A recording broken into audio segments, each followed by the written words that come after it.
Tapos dahil sa kayamanan nila, ito yung washing machine. Washing machine to.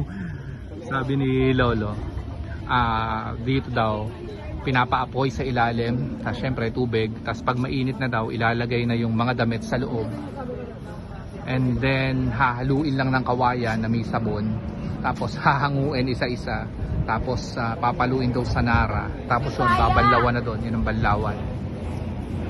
What? Washing machine? Dang! At syempre nandun may swimming pool din siya doon. Okay, kung anong meron dito sa first washing machine. O syempre, isang hulma, isang malaking ano lang to. Parang well. Syempre, nung panahon na yon, malinis pa to. At dito talaga naglalaba. Okay, ayan no. Grabe, laki ng lupain. Chico!